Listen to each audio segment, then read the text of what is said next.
I now call upon Lord Hannan of Kingsclere to respond finally in support of the motion.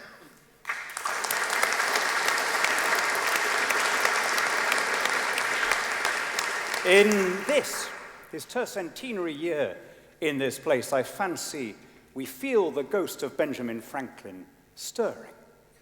Listen, and you may hear the creak as he turns the heavy wooden screw of the printing device, the chink as he puts the backward typeface in, the whisper as the still wet paper is laid out. He was invoked by Father Marcus, and I'm going to disturb his shade further, because Benjamin Franklin, who spent almost as much time here as in Pennsylvania, spent most of his life thinking of himself as a Brit. And when he joined the revolution, did so in the spirit of a man who believed that he was fighting for the rights he had always assumed to be his birthright as an Englishman. It made him a very late and reluctant convert to the cause. As late as 1773, he was writing to the Patriot leaders as follows: "Remember withal that this Protestant country, our mother, is worth saving, and that her weight in the scales of Europe may depend upon our union with her." This, in other words, was not a frothing enthusiast. He went in the end, to the Patriot cause, as the prayer book says, of matrimony reverently, discreetly, advisedly, soberly, as a scientist should, in a spirit of empiricism, caution, and reason. And it is in that spirit that I want us to address the motion before us tonight. No one is claiming that the United States is perfect. Perfection, my friends, is not for this life. The world is gross and sublunary. And I think that was understood when the image of the city on the hill was first proposed. A city on a hill is seen from a distance. We don't get close up and observe the cracked paving stones or the people tipping their chamber pots from the window. Or, to update the metaphor, we don't see the traffic fumes and hear the noise. Rather, we detect the hum of the enterprise of an impatient people. A people whose bold and spirited restlessness has given them not only drive-through Dunkin' Donuts, but drive-through weddings. A spirit that took their flag to the moon and will take it to Mars. We see the skyscrapers of a people who couldn't wait to shake the dust of Europe from their feet in order to build something better. And I want us to debate this motion with a sense of due perspective, to judge the United States as we would any other country, rather than holding it to an impossible standard. Now, my friend Peter Oborne, who I much admire, said in quite strong language, it's a nation of torture chambers and tyranny. And then he spoke about all the places where it was seen that way, all these wonderful places which are, of course, paragons of liberal democracy. He mentioned Iran, Pakistan, Indonesia, Iraq. Now, again, apply a little sense of perspective. Do you see the people of Pittsburgh queuing up to get into Pakistan, saying we are escaping the torture chambers and the tyrannical government? Like Peter, I count myself a friend of the imprisoned former leader of Pakistan, Imran Khan. I was organizing meetings for him while he was incarcerated. I don't think that Kamala Harris needs to worry about being held in solitary confinement for having lost an election. Keep a sense of perspective about which country people are wanting to move to. And may I say, about the best measure of whether a country, where a country ranks, never mind the popular internet meme that we just had read out in the floor debate. The most basic measure is the in queue longer than the out queue? Yes, it is true the United States has a problem with immigration. That's a good problem to have, right? I'll show you a country which has an immigration problem, and I'm showing you a country that you really don't want to live in. Although, that said, Mr. Chairman, we in this country seem simultaneously to have an immigration and an immigration crisis. We've somehow managed to arrange our affairs so that we're getting rid of all our millionaires and replacing them with family dependents who go straight on to welfare. So, but nonetheless, I ask you to show a little bit of fair-mindedness. a nation that turns a dream of freedom into a functioning nation state, that attracts tens of millions of people from every continent and every archipelago, may not be perfect, but surely they are drawn by that vision. And that vision acts as a corrective. Yes, of course, the United States has its sins and errors, as every country does. It can behave selfishly and sordidly, as every country can. More usually, I have to say, its errors are those of exuberance. Right? I was, like Peter, I was one of the handful of conservatives in this country who opposed the Iraq War at the time.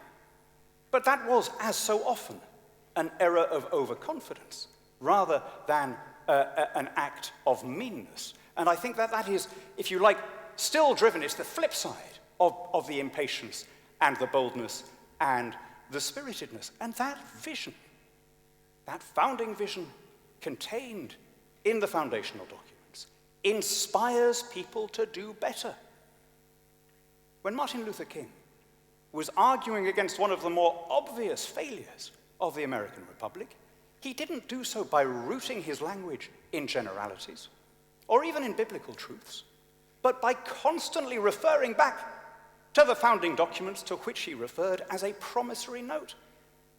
His argument all the way through was, this republic is failing to live up to its ideals. He kept on peppering his speeches with references to all men being created equal. You could not make that argument in Russia or in China or even in Iraq or Iran or Pakistan. So to say that a country is falling short of its ideals is simply to admit that it has those ideals and that those ideals are worth aspiring to. Yes, of course. It's very kind of you. I think you're misrepresenting me a little bit on Iran and Pakistan. And the point I was making was that US military or military intervention ended the civilian administration in Pakistan and replaced it by a military dictatorship. Likewise, in Iran, you had a nascent liberal democracy, and the CIA, backed by MI6, smashed it. That is the point I was making. And as I say, errors of exuberance, but given that we saved the world first from the Nazi tyranny and then from the communist tyranny, I will take the package and live in a free country where we can have debates like this, because imagine that the Second World War or the Cold War had ended differently. We would not be having these arguments about whether the coup in Iran was really our fault. And I just want to go back to this point of, if there is a measure by which you can be corrected, if you are falling short of your own ideals, then let's apply that to the present day.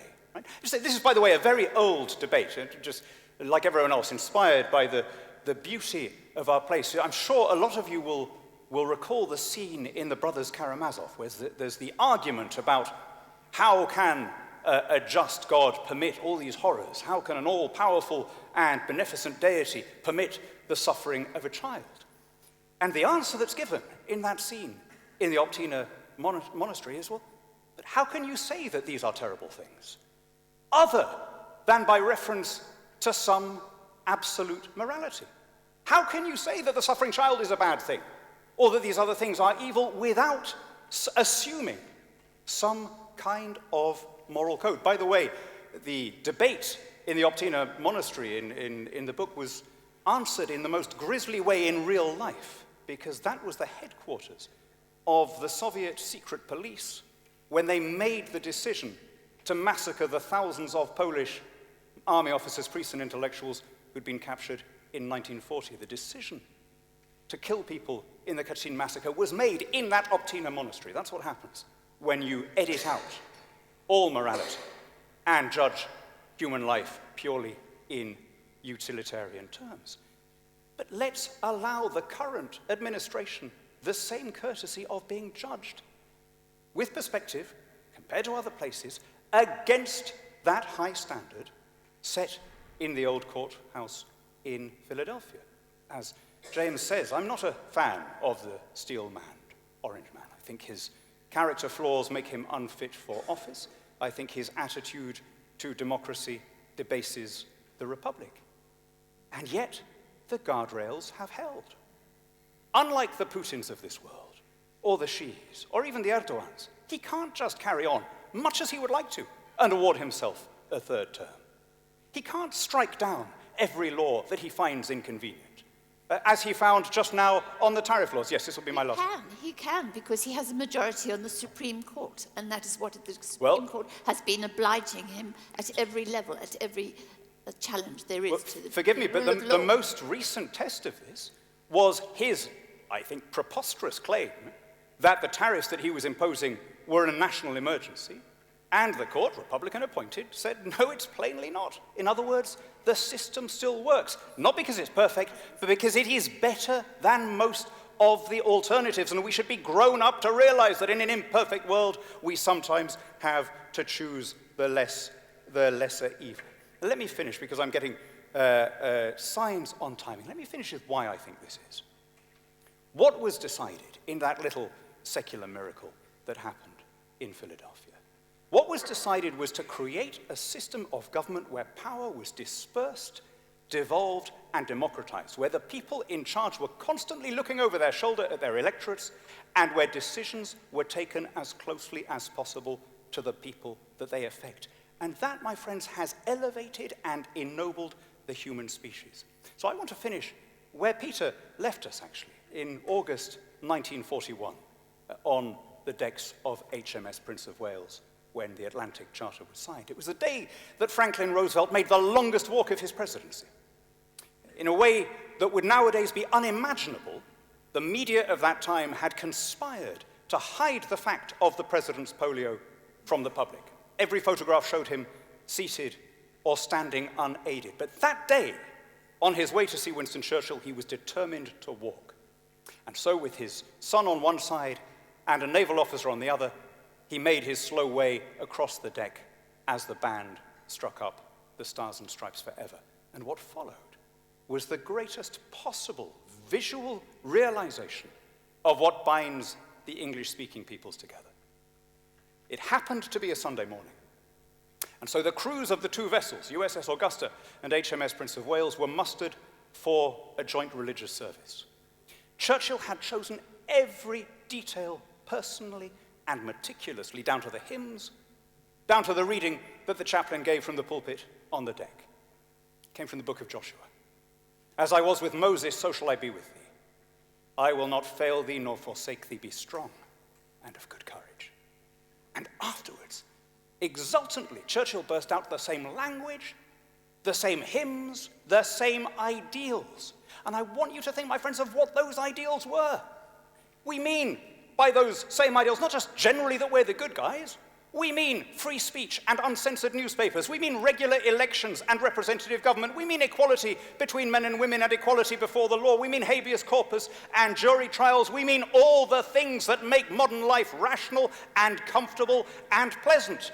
And although we now call them universal values, do you know what? We are being polite. These are overwhelmingly values that were determined and then exported in the language in which you are now listening to my words. If we had lost either the Second World War or the Cold War, there would be nothing universal about them then. And that is why, ladies and gentlemen, we in this country, we of all people, should say with voice and with heart, God bless America.